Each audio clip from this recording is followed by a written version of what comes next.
Zdravo ljudi, dobrodošli u još jedan video. Nadam se da ste kao i uvijek spremili svoju kaficu i svoju vodu, pa da počnemo na današnju temu. Današnja tema je jedna od tema koje smo već započeli kao neki mini serijal pričanja o veri i ne samo dakle u mojoj veri, u pravoslavnoj veri, već stavljamo fokus na neke dobre stvari, šta mi možemo naučiti jedni od drugih. Tako da, iako niste pravoslavne vere, preporučujem da poslušate ovaj video i da nekako dođemo do te neke zajedničke tačke i zajedničkog razumijevanja. Pa tako bih željela da započnem ovaj video time što ću se osvrnuti na prethodni video koji je bio, koji nosio temu šta pravoslavci mogu da nauče od muslimana, a danas pričamo o tome šta druge vere mogu da nauče od pravoslavaca. Ja verujem da će ova tema biti jako zanimljiva i naravno ne govorimo striktno o nekim pravilima vere, o nekim običajima i tako dalje, već govorimo o stvarima koje su pozitivne, koje su poput neke tradicije poštovanja te vere iznedrile ono dobro iz te vere. I ono što možemo svi prihvatiti, pa koje god vere da smo. Dakle, ja želim da pričam o tim stvarima, ne ulazim u dublje neke rasprave, da sada citiram Bibliju ili u prošlom videu da citiram Kuran i da govorim sljedeći video o Tori, ne radimo to, već pričamo generalno o nekim pozitivnim stvarima i ponašanja ljudi generalno i samom odnosu prema toj veri. Tako da ću ja da se onako osvrnem danas na hrišćanstvo, konkretno na pravoslavlje. U zadnje vrijeme sam imala zaista onako jedan blizak kontakt sa svojim prijateljima i pričala sam dosta na temu vere i na temu kako mi shvatamo generalno stvari oko sebe, kako se stvari dešavaju sa razlogom, kako sve na kraju dolazimo do nekih zaključaka da sve nekako ima smisla. I mislim da se tu onako u pravoslavlju dosta stavlja akcent na to da možemo doći do nekih krajnjih tačaka da se sve dešava sa razlogom. I da je naš put nekako na neki način zapisan, ali na drugi način ostavljena je sloboda čoveku da odlučuje sam koji će put izabrati u svakom trenutku. Tako da neki veruju u sudbinu, neki ne veruju, neki veruju u karmu, neki ne veruju. Dakle, tu sada onako dolazimo do nekih različitih razmišljanja i tako dalje. Da li je to vezano za veru, da li to nije vezano za veru. Svako ima neko svoje unutrašnje razmišljanje i sopstveno mišljenje o tim stvarima. Ali ja nekako verujem da zapravo stvari dešavaju sa razlogom i da sve to Bog nekako posloži onako kako treba da bude. I da se sve stvari dešavaju u pravom trenutku. To je nešto što je onako jako značajno za mene pogotovo u zadnjem periodu, gdje zaista vidim da sve stvari dešavaju sa razlogom. Druga neka stvar jeste jedan prelepi citat koji kaže da Bog zatvara vrata koja nisu za nas i usmerava nas ka onom dobro i da izbacuje ljudi iz našeg života iako mi ne znamo zašto, ali on čuje razgovore koji se dešavaju iza naših leđa. to je nešto zaista meni onako upečatljivo. I ja se sa tim onako duboko poistovećujem, da Bog zaista posluži sve kako treba i da zaista čuje sve te razgovore koje se dešavaju iza naših leđa i u odnosu na to koordiniše naš put. Naravno, mi verujemo u to da svaka osoba ima svoju sopstvenu volju i da svako u svakom trenutku bira svoj put i da Bog želi samo da se mi njemu približimo i da na taj način on nas vodi ka njemu. Međutim,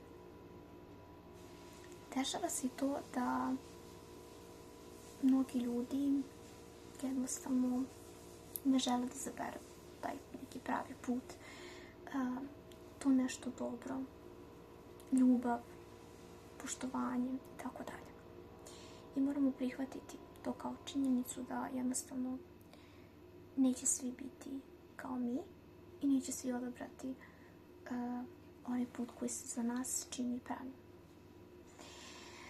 Zatim, jedna jako velika stvar šta mogu drugi da nauče od nas jeste ljubav. Kako moja jedna veroučiteljka rekla, pravoslavlje je vera ljubavi. I način na koji se ljudi koji su zaista u veri ophode prema drugima, koliko pokazuju dobrotu, poštovanje, ljubav. Opet sad moram se dotaknem jednog citata, ljubi bližnjega svog. Shvati da smo mi svi isti i pomozi i budi tu i pokaži milost i ljubav osobi koja je do tebe, bez obzira na sve. To je nešto što drugi jako mogu da nauče od nas i mislim da bi trebali da nauče od nas.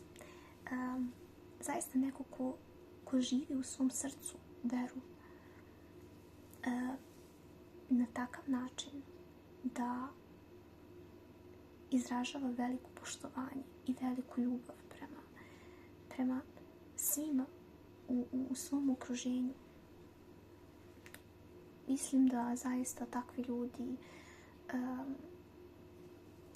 zaista žive onu pravu veru i zaista žive ono što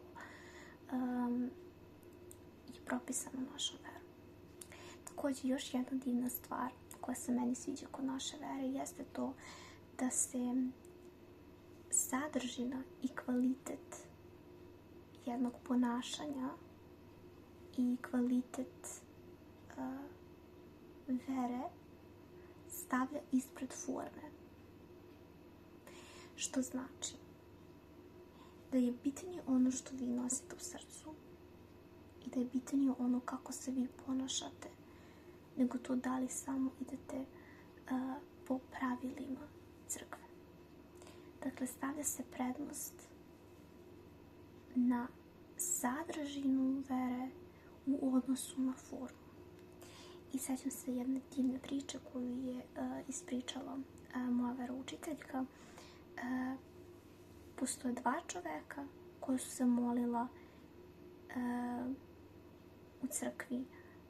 Jedan je rekao da se moli čisto onako da bi ispoštovao to što su u tom periodu se molili ljudi i tako dalje, a drugi je zaista od srca na svoj neki način se molio Bogu. I onda nas je ona pitala, šta mislite, čija molitva je bila uslišena? Onog čoveka koji je istinski iz dubine duše poželeo nešto. Poželeo je mir, zdravlje, nebitno sad o čemu je reč. Ali zaista naša vera je vera ljubavi i treba da širimo ljubav, mir slogu, tu neku pozitivnost i nadahnuće drugim ljudima. Treba uvijek da se nađemo drugima, da pomognemo kad god je to moguće.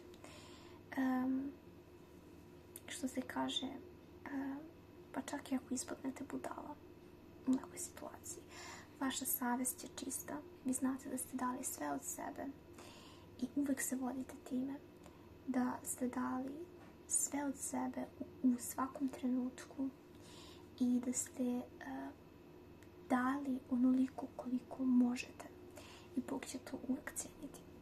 Tako da uvijek budite čistog srca, budite iskreni prema Bogu, jer jedino Bog zna naše namere i imajte uvijek prema svima čistu nameru.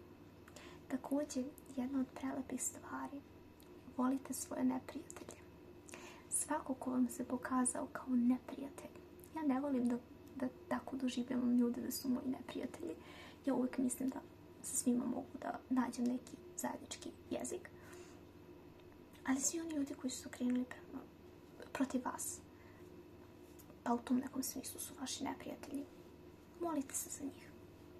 Molite se za njih, budite dobri prema njima, u smislu da nemojte da im želite ništa loše, nikada. Poželite im zdravlje, poželite im sreću, poželite im sve najlepše. I tu postoji jedna čuvena rečenica: ko tebe kamenom, ti njega hlebom. Predivna rečenica. Rečenica koja opisuje za mene hrišćanstvo i kakav čovjek ti treba da budeš od malena do kraja života. Kogod tebe hoće da zavrne, da te napravi budalom, da te iskoristi,